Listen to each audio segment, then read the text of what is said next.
ഇന്ന് ഞാൻ ഉണ്ടാക്കുന്നത് ഒരു മുട്ടക്കറിയാണ്. വളരെ പെട്ടെന്ന് തയ്യാറാക്കാവുന്ന കറിയാണ്. അതിനായിട്ട് ഒരു ചട്ടി അടുപ്പിൽ വെച്ച് ചൂടായി കഴിയുമ്പോൾ 2 ടീസ്പൂൺ വെളിച്ചെണ്ണ ഒഴിക്കാം. എണ്ണ ചൂടായി കഴിയുമ്പോൾ അതിലേക്ക് 2 വലിയ സവോള ചെറിയ കഷ്ണങ്ങളാക്കി അരിഞ്ഞത് ഇട്ട് കൊടുക്കാം.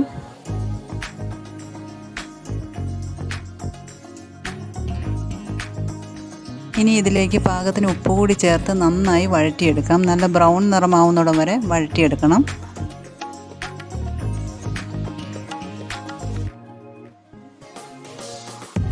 ഇത് വഴറ്റിയെടുത്തതിന് ശേഷം നമുക്ക് മറ്റൊരു ചട്ടി അടുപ്പിൽ വെച്ച് അതിലേക്ക് 2 ടീസ്പൂൺ വെളിച്ചെണ്ണ ഒഴിച്ചു കൊടുക്കാം. ഇതിലേക്ക് 1/4 ടീസ്പൂൺ മഞ്ഞൾപ്പൊടി, 1/2 ടീസ്പൂൺ മുളക് പൊടി, പാകത്തിന് ഉപ്പ്, 1/4 ടീസ്പൂൺ ഗരം മസാല,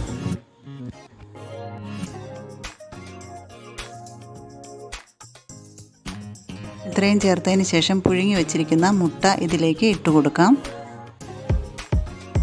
മുട്ടയൊന്ന് പുറമെ വരഞ്ഞതിന് ശേഷം വേണം ഇട്ട് കൊടുക്കാൻ. മസാല അതിലേക്ക് പിടിക്കുന്നതിന് വേണ്ടിയിട്ടാണ്. മുട്ട എടുത്ത് നമുക്ക് മാറ്റി വയ്ക്കാം. മുട്ട വറുത്തെടുത്ത എണ്ണയിലേക്ക് തന്നെ 4 വെളുത്തുള്ളി അരിഞ്ഞതും ഒരു ചെറിയ കഷ്ണം ഇഞ്ചി അരിഞ്ഞതും കൂടി ഇട്ട് കൊടുക്കാം.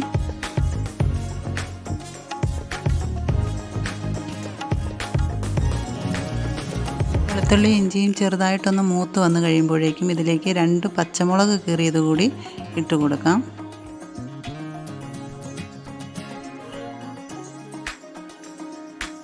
ഇനി ഇതിലേക്ക് വഴറ്റി വെച്ചിരിക്കുന്ന സവോള ചേർത്ത് കൊടുക്കാം.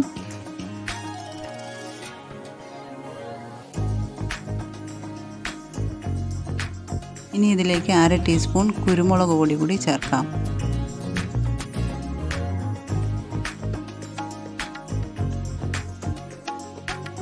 ഒന്നുകൂടെ ഒന്ന് നന്നായി വഴറ്റിയെടുക്കാം. ഇനി ഇതിലേക്ക് പൊടികൾ ചേർത്ത് കൊടുക്കാം.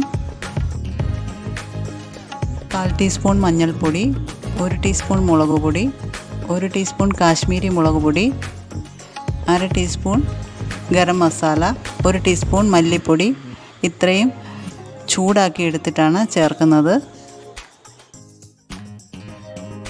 പൊടിയിട്ട് നന്നായിട്ടൊന്ന് വഴറ്റി കഴിയുമ്പോഴേക്കും ഇതിലേക്ക് ഒരു തക്കാളി അരിഞ്ഞത് കൂടി ചേർത്ത് കൊടുക്കാം.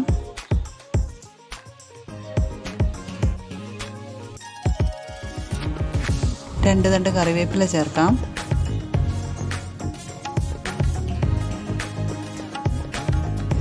ഇത്രയും ചേർത്ത് നന്നായി വഴറ്റിയെടുക്കുക.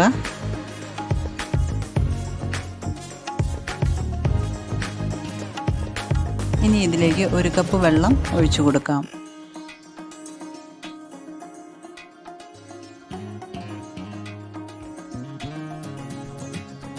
ഈ സമയത്ത് പാകത്തിന് ഉപ്പ് കൂടി ചേർത്ത് കൊടുക്കാം.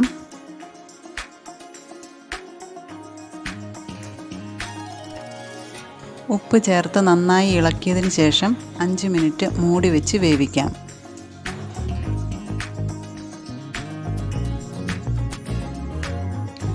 മുട്ടക്കറി നന്നായി തിളച്ച് വന്നിട്ടുണ്ട്. ഇനി ഇതിലേക്ക് വറുത്ത് വെച്ചിരിക്കുന്ന മുട്ട ചേർത്ത് കൊടുക്കാം.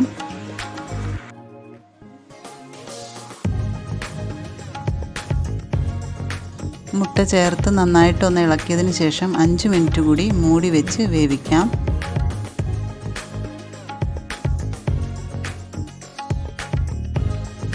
സ്റ്റൗ ഓഫ് ചെയ്തതിന് ശേഷം ഇതിലേക്ക് കുറച്ച് മല്ലിയില കൂടി ഇട്ട് കൊടുക്കാം. അപ്പത്തിനും പുട്ടിനും ചോറിനുമൊക്കെ കൂട്ടാൻ പറ്റിയ മുട്ടക്കറി തയ്യാറായിട്ടുണ്ട്. Thanks for watching.